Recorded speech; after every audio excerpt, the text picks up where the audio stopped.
চুল নিয়ে সৌন্দর্য চর্চা, এটা নারীর শোভা। সর্বযুগে নারীর সৌন্দর্য, নারীর শোভা চুলের মধ্যে। নারী এই জন্য চুলের উপরে, পৃথিবীতে যত নারীর চুলের উপরে তেল আছে, পুরুষের এত তেল আছে পুরুষের চুলের। নারীর চুল আশ্রয়ের জন্য যত আইটেমের চিরুনি আছে, পুরুষের জন্য এত চিরুনি আছে। বোঝা গেল চুল নিয়ে খুব সৌন্দর্য চর্চা করা, ব্যস্ত থাকা, এটা কার শোভা? নারীর শোভা। তো তোরে যেহেতু দুশ্মনে চুলের উপরে ব্যস্ত করে দিলে, তোরে হাফ লেডিস বানায়, আর কিছুদিন চেষ্টা করলে ফুল লেডিস হয়ে যাবে, অথবা কমপক্ষে ট্রান্সজেন্ডার হওয়া যাবে। এটারও তো প্রচারণা চলতেছে, ঠিক না? ট্রান্সজেন্ডার মানে ঘুমাইছিল জায়গায় উঠে বলতেছে, এখন আমার মনে হইতেছে আমি তো ছিলাম 15 বছর ছেলে, এখন আমার কাছে কেন জানি মনে হচ্ছে আমি মেয়ে। আর ওই ইউরোপের বেঈমানরা ওরা বলে দিছে, হ্যাঁ যদি তোমার মনে হয় তুমি মেয়ে, তাহলে তুমি মেয়ে। কত বড় নৃশংস, অসভ্য, নিকৃষ্ট। এই বাংলাদেশে যে জাতিসংঘের মানবাধিকার কমিশনের নামে যে অফিস আনতে চাচ্ছে, এখানে যেই কর্মকর্তাকে আনতে চাচ্ছে, সে এরকম একজন পুরুষ, যে যারা পৃথিবীতে সমকামিতা প্রচার করে, পুরুষে নারী স্বাভাবিক সম্পর্ক করবে, বৈবাহিক সম্পর্কের মতো। নাউযুবিল্লাহ। সে এমন একজন, পরেই বাংলাদেশে আনতে চাচ্ছে বারবার ওলামায়ে কেরাম সহ বিবেকবান মানুষ প্রতিনিয়ত এর প্রতিবাদ করছে। এই জন্য বাপ, আমার কথা এটা, আমি এতগুলি কথার উপর, আমি এই কথার উপরে বলছি যে প্রথম যে কথা আমি শুরু করছি, যে নিজের জন্য শোনেন। মনে আসেনি এই কথাটা? আপনি একাই শুন, যদি কেউ না থাকে আমি একাই লড়ব, আমি একাই লড়ব, আমি একাই সেজদা দেব, আমি একাই আমার মালিকের গোলামি করব। ফাইযা ফারাগতা ফানসাব, কোরআনে আছে, নবীকে আল্লাহ বলছে, বন্ধু সারাদিনে মানুষকে আল্লাহর দিকে ডেকে যত কাজ করেন, সব কাজ মানুষের সেবায়, মানুষের কল্যাণে, যা কিছু আপনি করেন, এগুলো থেকে রাত্রিতে যখন একাকী হবেন, অবসর হবেন, এবার শুধু আপনি ফানসাব, একাকী কঠোর পরিশ্রমে, কঠোর ইবাদতে আমি আল্লাহর সাথে মনোনিবেশ করবেন। এবার একা শুধু আপনি সেজদা দিবেন আর আমারে ডাকবেন, শুধু আমি আর আপনি, আপনি আর আমি ইহা সে তুম ওহা সে, দোনো জানিব সে ইশারা। জমিন থেকে আপনি ডাকবেন আমারে, আর শাজিম থেকে আমি ডাকবো আপনি। ফাদকুরুনি আযকুরকুম, ফাদকুরুনি আযকুরকুম।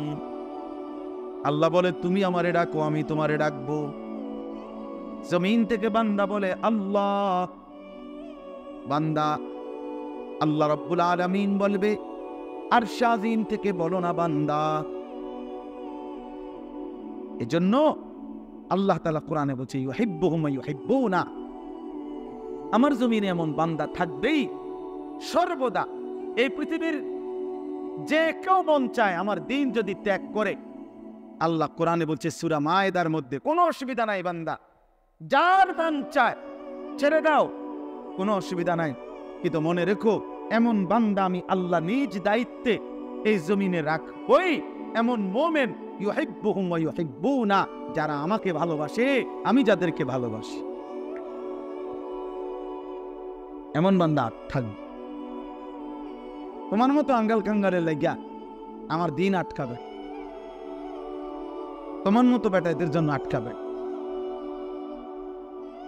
ওই যে আগের দিনে আপনার গর্তের মধ্যে এক ধরনের ফোক আসিল, আমরা ছোটবেলায় দেখছি, এটা ফোক, এটা ঢুকলে বাচ্চারা পানি ঢালতো, পানি এই গর্তটার মধ্যে পানি ডালতে ডালতে ডালতে ডালতে ডালতে ডালতে শেষ পর্যন্ত ফোক এটা বাইরে আইতো। এটা হ্যাঁ ঠিক না চাচা? এটা আছে না? হ্যাঁ, আমরা ছোটবেলায় ক্ষেতের মধ্যে বিভিন্নখানে এ পানি অনবরত খোলা পাইলে, যতক্ষণ এটা বাইরে না আসে এটার পানি ঢালতে হয় না। তুই বাইরে দিনা তোর বাপ বাইরে ওট বাইর। আগে এটা ছিল আমাদের ছোটবেলায় দেখছি আমরা। ওরা কিন্তু এই সমস্ত একটা শহরের উপরে আর কত বম্পিং করবে, এই ছোট্ট একটা ভূখণ্ডে আর কত বম্পিং করবে, সমান করে ফেলছে সমস্ত বাড়ি ঘর, জায়গাটা মরুভূমি বানায় ফেলছে। কিন্তু এরপরেও বোমা বর্ষণ থামে না, কারণ মূল মাকসাদ হলো বিল্ডিং এগুলো ভাঙ্গানো, মূল মাকসাদ ওই মাটির নিচে কি করা, বের।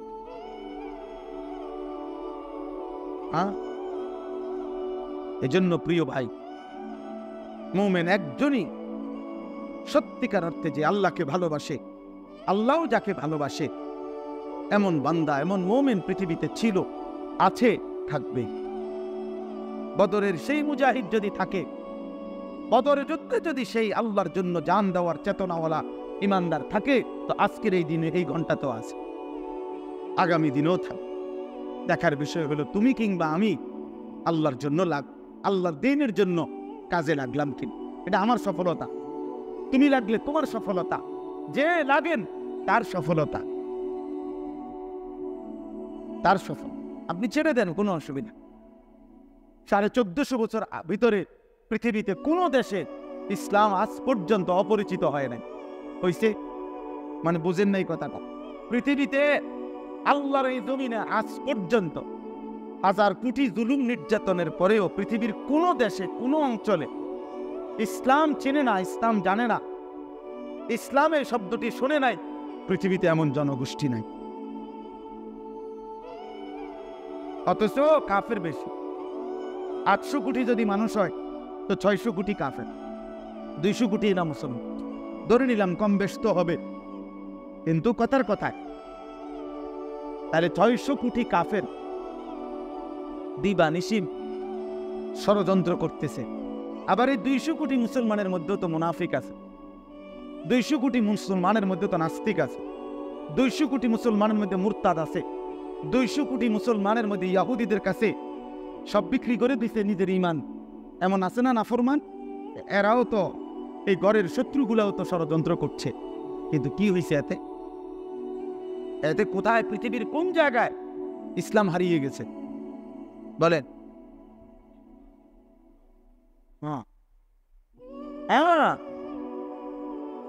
রাশিয়ার মধ্যে আপনার এক টানা 70 থেকে 72 বছর, যখন সোভিয়েত ইউনিয়ন ছিল আগে রাশিয়া, এখন না কয় রাশিয়া, আগে 14টা বা 16টা ছোট্ট ছোট্ট রাষ্ট্র মিলে সোভিয়েত ইউনিয়ন ছিল। এখন যেরকম কয় যুক্তরাজ্য, যেমন আমেরিকা এবং ইংল্যান্ডের সাথে আরো সংযুক্ত কি আছে, ছোট ছোট দেশ আছে। আমেরিকান লোকে যেডি এগুলারে কয় বিল্লা যুক্তরাষ্ট্র, ইংল্যান্ডের সাথে যেগুলো মিলে আছে এগুলারে বলে যুক্তরাজ্য। তো ওইরকম সোভিয়েত ইউনিয়ন রাশিয়ার সাথেও কি ছিল, যুক্ত ছিল।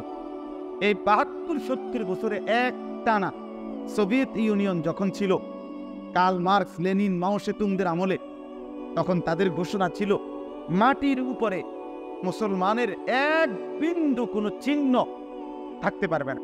কোনো মসজিদ, কোনো মাদ্রাসা, কোনো মক্তব, খোদার কসম ছিল না। 72 বছরে আজান দেওয়া নিষিদ্ধ ছিল, কোনো বাচ্চার নাম মুসলিম নাম রাখা নিষিদ্ধ ছিল, আরবি শব্দ উচ্চারণ করা নিষিদ্ধ ছিল। এখানে উচ্চারণ করলে রাত থাকতে থাকতে সে এমনভাবে হারিয়ে যেত, গুম হয়ে যেত ইনকুইজিশনের মাধ্যমে, যে পরের দিন তার লাশ খুঁজে পাওয়া যেত, অথবা আর কোনোদিন কেউ জানতেও পারতো না সে কোথায় হারায় গেল। কথা বুঝছেন না? তাইলে এইরকম 70 বছর পরে, জুলুমের পরে, মুসলমানের নাম নিশানা যখন ছিল না, তখন আমরা কিতাবে, এটা ইতিহাসের নির্ভরযোগ্য কথা, এই সময়কার কথা, আপনার এই 1900 সময়কার কথা। এরপরে যখন সোভিয়েত ইউনিয়ন ভেঙে গেল, একটা পর্যায়ে আইসা এই আফগানের সাথে যুদ্ধ করছে, কিন্তু টিকে নাই। শেষ পর্যন্ত সোভিয়েত ইউনিয়ন ভাঙ্গা আলাদা আলাদা ছোট বড় রাষ্ট্র হয়ে গেছে। এখন রাশিয়া শুধু রাশিয়াই। কিন্তু বলার বিষয় হলো, এই 70 বছর পরে যখন মুসলিম 6টি রাষ্ট্র হয়েছে সোভিয়েত ইউনিয়ন থেকে ভেঙে, ওইগুলোর থেকে এমন অসংখ্য 12-14 বছরের বাচ্চা পৃথিবীবাসী দেখছে যে 12 বছর, 14-15 বছরের ছেলে মুসলমানের সব হাফেজে কোরআন। এখন এইটা রীতিমতো গবেষণা করছে ওনারা, তারা ইউরোপিয়ানরা, যে এটা কিভাবে সম্ভব হয়েছে। 72 বছর 70 বছর যদি মাটির উপরে একটি প্রতিষ্ঠান না থাকে, একটা মসজিদ না থাকে, একটা মক্তব না থাকে, একটা মাদ্রাসা না থাকে, আরবি শব্দ উচ্চারণ যদি নিষিদ্ধ থাকে, আর নামটা পর্যন্ত আজান পর্যন্ত নিষিদ্ধ থাকে, তাইলে 12 বছরের বাচ্চা হাফেজ করতে আইব। আপনি বোঝেন নাই মনে কথায়। 14 বছরের বাচ্চা হাফেজ আইব করতে গেলে হাফেজ পাওয়া যাইতে পারে 80 বছর বয়স্ক, যে হয়তো উনি আগে হয়েছে। এই সাইজের বাচ্চা হাফেজ হইল কেমন? এ পড়লো কই? এ শিখলো কোথায়?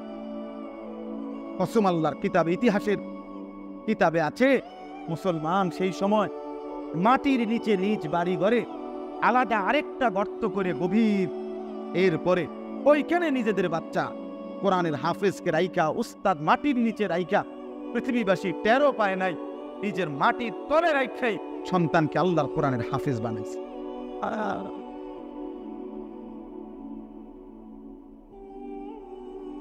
জন্য দোস্ত, ঘাবড়াবার কোনো সুযোগ নাই, হতাশ হওয়ার কিছু নাই। ইসলাম হেরে যাবে, মুসলমান হেরে যাবে না, হারবে না।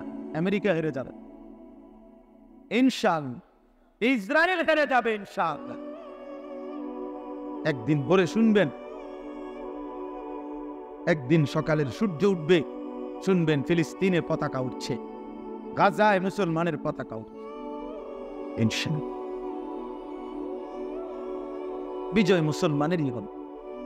অতএব আল্লাহকে ছাড়বেন না, আল্লাহকে ছাইরেন না, হালাল হারাম মেনে চল। পৃথিবীতে আপনি কিছু না পান, কিন্তু মৃত্যু তো নিশ্চিত, আখেরাত তো নিশ্চিত। আখেরাতে তো জবাবদিহি করব। এই পৃথিবীতে ভবিষ্যতে কি হবে না হবে, আমি যদি সেটা নাও ভাবি, আখেরাত বুঝেন নাই কথাটা? আখেরাত আল্লাহ আমাদেরকে বুঝার তৌফিক দান। এবার আমি শেষ, আমার যে কথাটা, আমি যে আয়াতটা পড়ছি, এবার এই আয়াতটা অর্থ শুনাই, তাইলে আমার কথা। আমি কি বললাম? বললাম একটা একটা ছেলেকে বলছি, বাবাদেরকে বলছি, আমাকেও বলছি, যে কমপক্ষে প্রয়োজনে এই পৃথিবীর ডানে বামে আমার সাথে কেউ যদি আল্লাহর কথা নাম শোনে, আমি একাই শুনি। ঠিক আছে না? ইনশাআল্লাহ আমি একাই আমার আল্লাহকে, আমার আল্লাহর হুকুম আমি নাফরমানি করব না, এরকম সিদ্ধান্ত হইতে হবে। কোনোভাবেই মুসলমান এ কথা বলতে পারবে না যে 10-এর যেই গতি, যা সমাজ চলছে এরকম, আমি আর আলগা কিরম না, এ কথা বললে হবে না। সমাজ যেমনি এমনি চল, মানুষ ল্যাংটা হইয়া হাঁটুক, মুসলমানের নারী ল্যাংটা হইয়া হাঁটুক, আমার বিবি বেপর্দা হবে, আমার মেয়ে বেপর্দা হবে না, এটা আমার সিদ্ধান্ত থাকতে হবে। আমি জান দেব প্রয়োজনে, কিন্তু আমি কি, আমার বিবি বেপর্দা হইতে পারবে।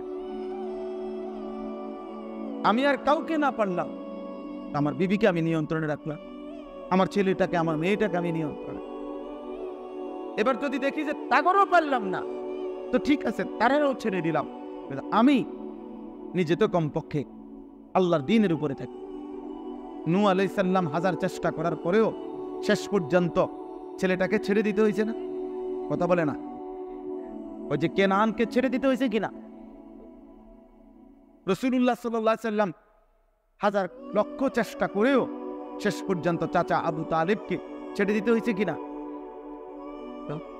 ইব্রাহিম আলাইহিস সালাম ছোট্টবেলা থেকে, তাফসীরের মধ্যে আছে, একেবারে 12 বছর বয়স থেকেই ইব্রাহিম আলাইহিস সালাম ওনার মা বাবা, ওনার কওমকে মূর্তি পূজার বিরুদ্ধে, মূর্তির বিরুদ্ধে বলতেছিলেন অনবরত।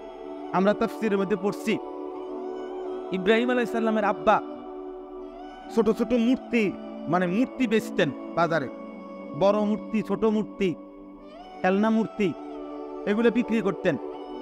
একদিনে ছোট ছোট সাইজের কিছু মূর্তি একটা টুকরির মধ্যে করে ইব্রাহিম আলাইহিস সালামের কান্দে দিয়ে দিছে, মাথা, দাঁড়ি তুই বাজারে নিয়ে বউ, আমি আইতেছি বড়ডি নিয়ে।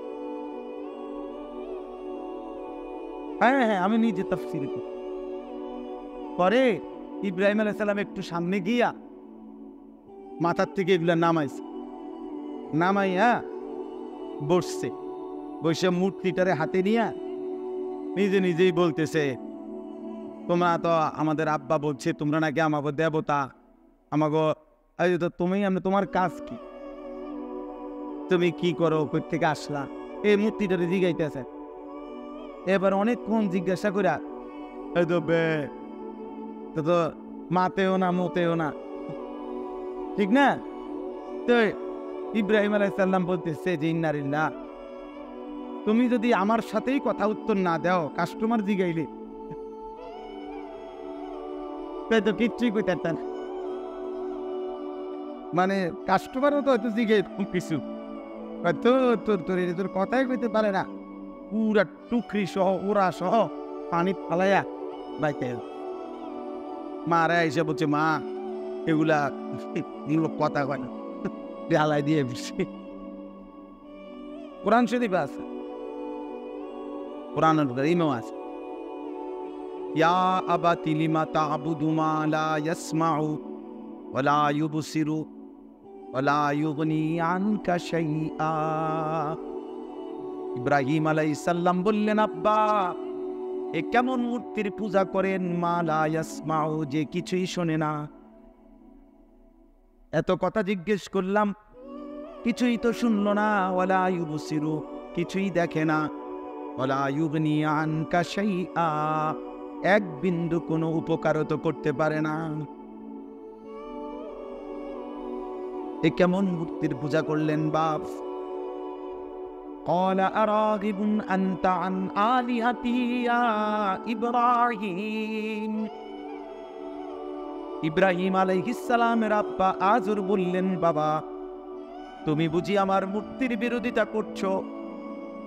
ছেলেকে বললেন, ছেলে স্পষ্ট শুনে নাও, লা ইল্লাম তানতাহি, যদি তুমি আমার মূর্তির বিরোধিতা ছেড়ে না দাও, লা আরজুমান্নাকা, আমি তোমাকে পাথর মেরে মেরে ফেলবো, ওয়াহজুরনি মালিয়া, এবং ত্যায্য পুত্র করে বাড়ি ছাড়া করব। কোরআন কারীমের মধ্যে আছে, ইব্রাহিম আলাইহিস সালাম বলছে, ঠিক আছে আব্বা, সালামুন আলাইকা, আমি আপনার জন্য কল্যাণ কামনা করছি, তবে শুনে নেন, আতাজিলুকুম ওয়া মা তাদউনা মিন দুনিল্লাহ, আমি আপনাকেও ছেড়ে দিলাম, আপনি যে মূর্তির পূজা করেন এগুলোরও ছেড়ে দিলাম, ওয়া আদউ রাব্বি, আমি আমার রব আল্লাহকে একাই ডাক দিলাম। अगरचे बुत हैं जमाअत की आस्तीनों में, मुझे है हुक्म खुदा ला इलाहा इल्ला।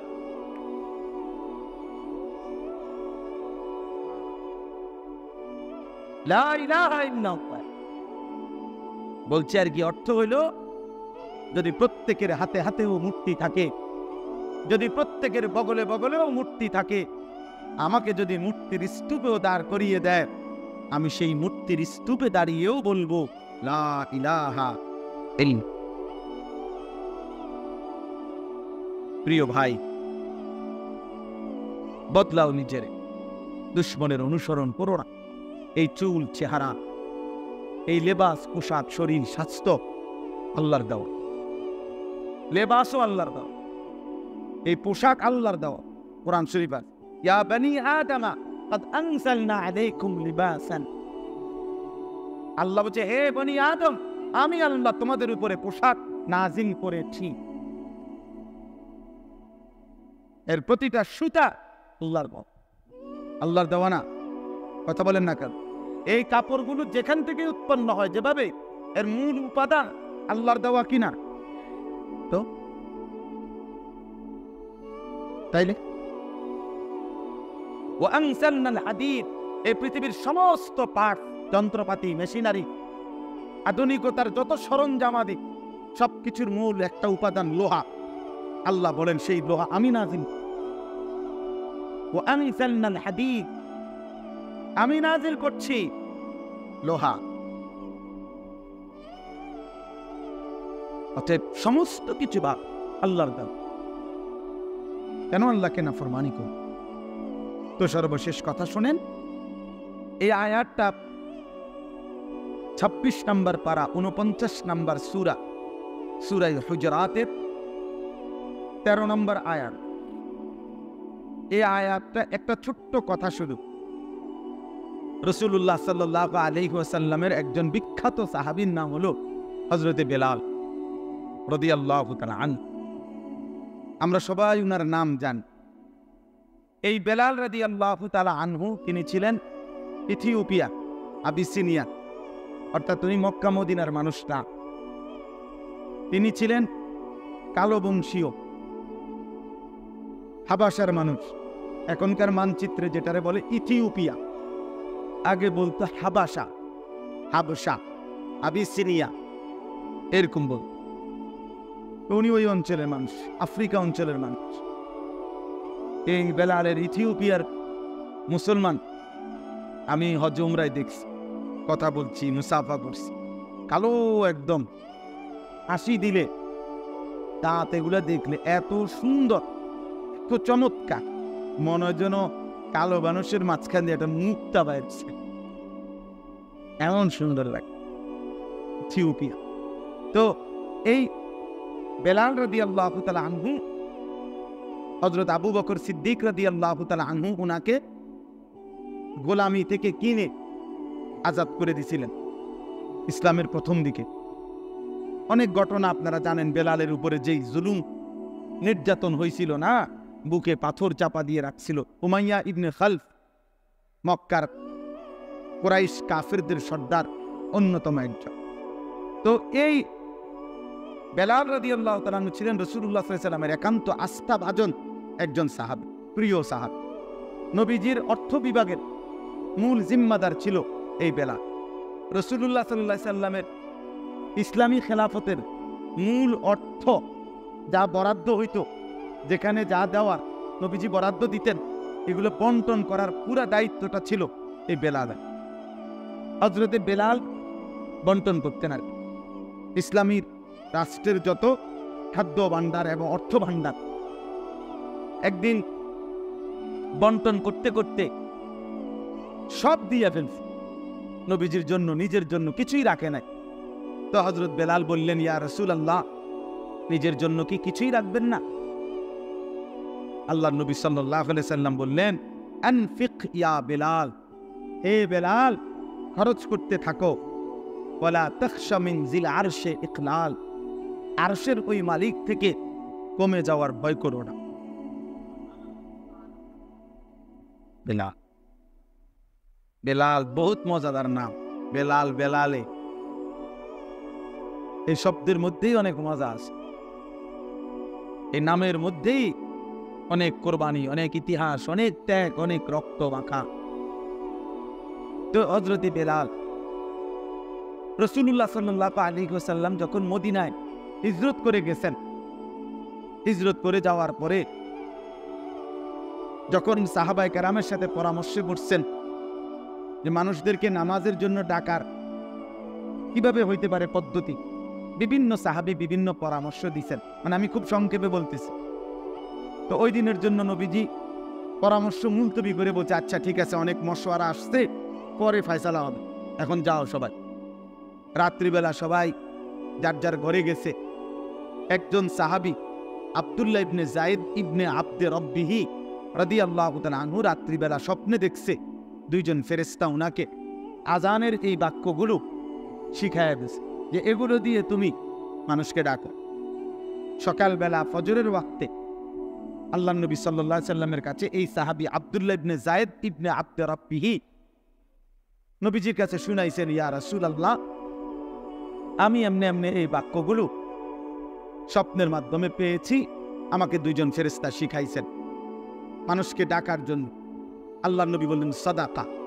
সাহাবীদের সামনে বলেন, সে সঠিক বলেছে, এটাই মানুষকে নামাজের জন্য ডাকার আল্লাহর পক্ষ থেকে নির্ধারণ করা বাক্য, আযান। তখন নবীজি বললেন, বেলাল কুম, তুমি দাঁড়াও। আর ওই উনারে বললেন, তুমি এই বাক্যগুলো ওরে শিখাও বেলালকে। আর বেলালকে বলছে, তুমি আযান দাও। এই সেদিন থেকে ইসলামের প্রথম আযান হযরতে বেলাল দিয়েছেন। সুবহানাল্লাহ। প্রথম পৃথিবীবাসী আযান শুনছে কার জবানে? হযরতে বেলাল। তো বেলাল রাদিয়াল্লাহু তাআলা আযান দেওয়া এই যে শুরু করলেন, পরবর্তীতে রাসূলুল্লাহ সাল্লাল্লাহু আলাইহি সাল্লামের ইন্তেকাল পর্যন্ত তিনি ছিলেন নবীজির মূল মুয়াজ্জিন, উনি ছিলেন প্রধান মুয়াজ্জিন, আজান দিতেন। আরো সাহাবী ছিল দুই একজন সাথে। হযরত আব্দুল্লাহ ইবনে উম্মে মাকতুম উনিও আজান দিতেন, হযরত আবু মাহজুরা তিনিও আজান দিতেন, কিন্তু মূল মুয়াজ্জিন ছিল কে? বেলাল। তো এই বেলাল মক্কা বিজয়ের সময় রাসূলুল্লাহ সাল্লাল্লাহু আলাইহি ওয়াসাল্লাম মদিনা থেকে 10,000 সাহাবী নিয়ে মক্কা বিজয় করছেন। মক্কায় আয়েশা অনেক বড় ঘটনা। আল্লাহ তাআলা যখন মক্কা বিজয় দান করলেন, নবীজি আয়েশা কাবা ঘরের সামনে আয়েশা দাঁড়াইছে। কথা বুঝছেন তো? আয়েশা আল্লাহর নবী সমস্ত 360টা মূর্তি ওনার হাতের লাঠি দিয়ে একটা একটা করে আঘাত করছে, ভাঙ্গা ভেঙ্গা পড়ছে, এগুলো সব সরানো হয়েছে। তো আল্লাহর ঘর কাবা এবং তার আশপাশ শিরিক থেকে, কুফর থেকে কি হলো? মুক্ত হয়েছে, পবিত্র হয়েছে। এখন যেই নামাজের ওয়াক্ত হয়েছে, আল্লাহর নবী সাল্লাল্লাহু আলাইহি সাল্লাম বেলালকে বললেন, বেলাল কাবার ছাদে উঠো, আল্লাহর ঘরের ছাদে উঠে নাও আজান দাও। তো হযরত বেলাল কাবার ছাদে দাঁড়াইয়া আজান দেওয়া শুরু করছে। তো মক্কার কুরাইশ কাফেররা তারা একটু দূরের থেকে এই দৃশ্য দেখতেছিল যে কি করে মুহাম্মদ। তো তারা তো দেখছে মূর্তিগুলা ভাঙছে, এডিরে সাফ করছে। এখন কাবার ছাদে উঠাইছে কারে? বেলাল। এই সেই বেলাল যে ইতিপূর্বে মক্কায় ছিল গোলাম, এ তো কৃতদাস। এ তো এই বেলাল যাকে তারা অকথ্য নির্যাতন করছে।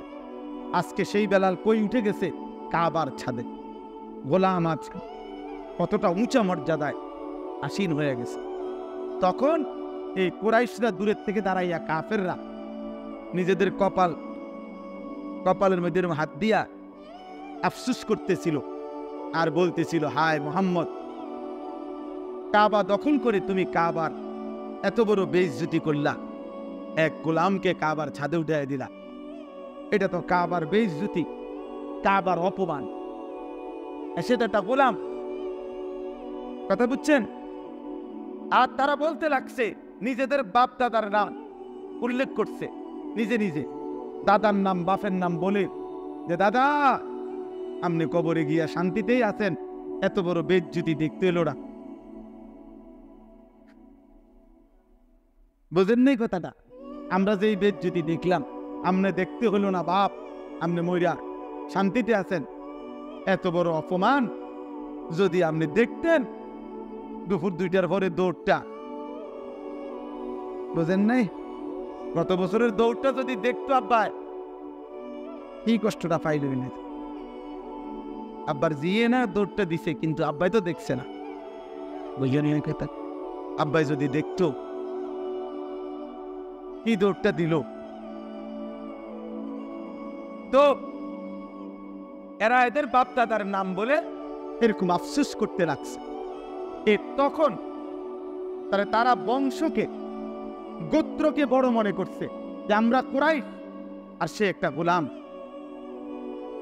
তখন একজন মুয়াজ্জিন বেলালকে অপমান করে কথা বলার কারণে সরাসরি মহান আল্লাহ রব্বুল আলামিন হযরত বেলালের প্রশংসায় আল্লাহ তাআলা তৎক্ষণাৎ জিবরাইলের মাধ্যমে কোরআনের একটা আয়াত নাজিল করছে। সেই আয়াতটাই এই আয়াত। এই জবাবটা দিছেন আল্লাহ নিজে। বুঝছেন? এটা কেন বলছি? এই আপনার বই মসজিদের নামের কারণে।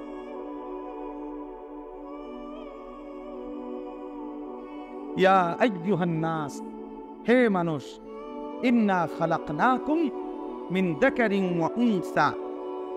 আল্লাহ বলেন, আমি তো তোমাদের সকলকেই সৃষ্টি করেছি একজন পুরুষ এবং একজন নারী থেকে, আদম এবং হাওয়া থেকে।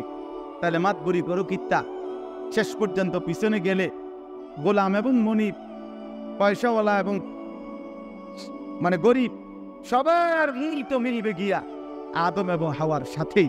তো অহংকারের কি আছে? ওয়াজআলনাকুম শুউবান ওয়া কাবাইলা লিতাআরাফু। আর তোমাদের এই যে বংশগোত্র, এই যে খান, মজুমদার, চৌধুরী, মিয়াজি, নাকি দাভাডারি, এই সব বংশ এবং গোত্র তো দিয়েছি অহংকারের জন্য না, লিতাআরাফু, পরিচিত হওয়ার জন্য। কোন বাড়ির ছেলে, কোন বাড়ির মেয়ে, কার লগে কার বিয়ে হইতেছে, কোন বাড়ির লগে কার সম্পর্ক, এই জন্য যে আত্মীয়তার পরিচয়। মনে করেন মামা, চাচা, ফুফা, খালু, এগুলা অহংকারের জন্য না পরিচয়ের জন্য? আপনি যদি কেন বেড়া কথাবার্তা সাবধানে বলে একটা মামু, মানুষে কি বেকুব, তো মামু হইলে হবে না, ফুটাঙ্গিরি কি আছে? তাহলে এগুলো মূলত অহংকারের কিছু না। এটা মূলত কি, যে মামা বললে বুঝছে মায়ের ভাই, চাচা বললে বুঝছে এটা বাপের ভাই, ফুফু বললে বুঝছে বাপের বোন, খালা বললে বুঝছে মায়ের বোন। এটা অহংকারের জন্য না পরিচয়ের জন্য? তো আল্লাহ বলেন, তা আমি এই বংশ পরিচয় এগুলো দিছি তো পরিচয়ের জন্য না, মাতমরির জন্য তো দিছি না, অহংকারের জন্য না।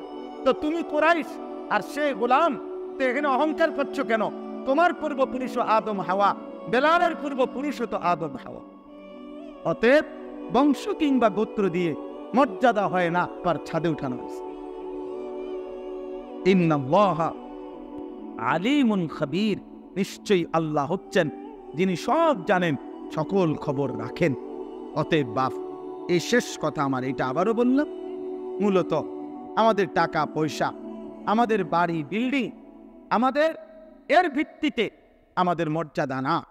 আমাদের মর্যাদা তাকওয়ার, আল্লাহকে ভয় করার ভিত্তিতে, নবী সাল্লাল্লাহু আলাইহি সাল্লামকে অনুসরণের ভিত্তিতে, ঈমান, ইসলাম, রাসূলের সুন্নাহ ঈমানের কলিজার মধ্যে নাই, আপনি কোনোভাবে, আপনি যদি 7টা মহাদেশের মালিক হন, ঈমানবিহীন ব্যক্তির 1 পয়সা কোনো মূল্য নাই।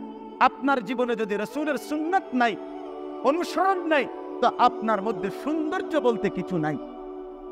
সুন্দর শুধুই নবীর সুন্নাত। সুন্দর শুধুই কি বলেন না? সুন্দর শুধুই কি? সোজা হিসাব, চ্যালেঞ্জ হিসাব এটা। এই পৃথিবীতে 1450 বছরের চ্যালেঞ্জ এটা, যে সকল কিছুতে সবচেয়ে সুন্দর তাই যা রাসূলুল্লাহর সুন্নাহ, রাসূলুল্লাহর সুন্নাহ। এই জন্য প্রত্যেকের কাছে অনুরোধ, জীবনটা ঈমানের আলোকে গড়েন, জীবনটা নবীর সুন্নাতের আলোকে গড়েন।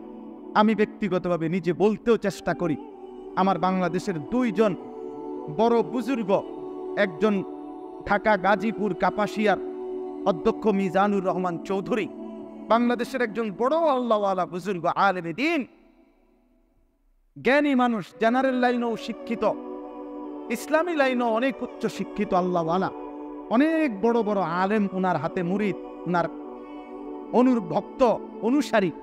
উনি একটা কিতাব লিখছেন, তালিমুস সুন্নাহ। একজন মুসলমানের জীবনে একেবারে ছোট্ট থেকে ছোট্ট, বিন্দু থেকে বিন্দু, আর বড় থেকে বড়, গোটা ইসলামের যত সুন্নাত নবীজির সব এখানে আছে। আমি নিজে কষ্ট করে এই বইগুলা সিলেট থেকে আনাইছি বিক্রি করার জন্য। বলছি যে আমি এমনি কোনো আল্লাহর বান্দা যদি কিনে, তার উপকার হবে, সে যদি পড়ে। একেবারে জীবনে রাসূলুল্লাহ সাল্লাল্লাহু আলাইহি সাল্লামের যত সুন্নাত দরকার আপনি সব পাবেন, দলিল সহ, প্রামাণ্য, একটা সুন্দর বই। আমি এই বইটা আমাদের এখানে আমরা বিক্রি করি 350 টাকা, যদি কারো সুযোগ হয় কিনবেন। আর এই একটা বই, ঈমানের 77 শাখা, আমার খুলনার হযরত, উনিও বাংলাদেশের একজন বড় বুজুর্গ, আরিফ বিল্লাহ হযরত মাওলানা মুফতি নুরুল আমিন সাহেব, তিনি এই বইটা লিখছেন, ঈমানের 77 শাখা। এটা উনি এই জন্য লিখছেন, এই ছোট্ট বইটার মূল উদ্দেশ্য হলো একজন মুসলমান যেন দাগ দিয়ে দিয়ে মিলায় যে আমার ঈমানের মধ্যে, ঈমানের যে 77টা শাখা নবী বলে গেছে, আছে কয়টা, নাই কয়টা। আমরা যদি একটা একটা পড়ে মিলান, আছে কয়টা আমার মধ্যে, নাই কয়টা। যেটা আছে এটা আলহামদুলিল্লাহ, যেটা নাই এটা কিভাবে আনা যায় এটার চেষ্টা কর। এটা 30 টাকা মাত্র। তো 2টা বইও নিতেন পারেন, একটাও নিতেন পারেন, যেমনি সুবিধা হয়। সুযোগ থাকলে নিয়েন। আল্লাহ তাআলা আপনাদেরকে তৌফিক দান করেন। আমার একটা ছোট্ট মাদ্রাসা আছে আপনাদের কাছাকাছি, ময়নামতি সাহেবের বাজার থেকে, গরু বাজার থেকে পশ্চিমে, বিন্দারসন এটারে কয়। আলহামদুলিল্লাহ এখন পর্যন্ত মাদ্রাসায় প্রায় 500 ছাত্র আছে, 34 জন শিক্ষক কর্মচারী আছে। মাদ্রাসার জন্য আমরা প্রায় 94.5 শতক জায়গা 1 একরের মতো জায়গা কিনছি। আমরা এই জায়গা প্রায় 2.5 কোটি টাকা জায়গার দাম দস্তুর সব কিছু মিলে। তা আমরা একটা হিসাব করছি মাদ্রাসার জায়গার জন্য, এক মুসল্লা, নামাজের একটা মুসল্লা 8 স্কোয়ার ফিট জায়গার দাম মাত্র 4,200 টাকা। আমার একটা অনুরোধ রইল, আমি এই কয়টা কাগজ হ্যান্ডবিল আপনাদের হাতে দিলাম, যদি কারো মহব্বত লাগে, সুযোগ হয়, আমাদের একটা সিদ্ধান্ত যে এই 4,200 টাকা আমাদের মাদ্রাসার এই এক মুসল্লা পরিমাণ জায়গায় কেউ শরিক হইলে আমরা ওনারে আমাদের মাদ্রাসায় আজীবন উন্নয়ন সদস্য হিসাবে ওনার নাম লিপিবদ্ধ করে রাখবো। প্রতি বছর ওনারে একবার দাওয়াত দিয়ে খোঁজখবর জানানো মাদ্রাসার। এই জন্য যদি কারো মহব্বত হয়, সুযোগ হয়, আমাদের মাদ্রাসার এই জমি কিনার এই বিশাল টাকার মধ্যে কিছুটা শরিক হইলেন, আল্লাহ তাআলা চাইলে এর উসিলায় আপনারে সদকায়ে জারিয়া সওয়াব দেবে। ওইখানে মাদ্রাসা হবে, মসজিদ হবে, কিশোর যুবকদের জন্য আলাদা প্রতিষ্ঠান করার ইচ্ছা আল্লাহ তাআলা যেন কবুল করে। ইনশাআল্লাহ আল্লাহ আপনার করে তৌফিক দান করে। ওইখানে আছে ঠিকানা টুকানা নাম্বার সব আছে, ফোন দিলে ইনশাআল্লাহ পৌঁছাবার ব্যবস্থা হবে। আল্লাহ তাআলা আপনাদেরকে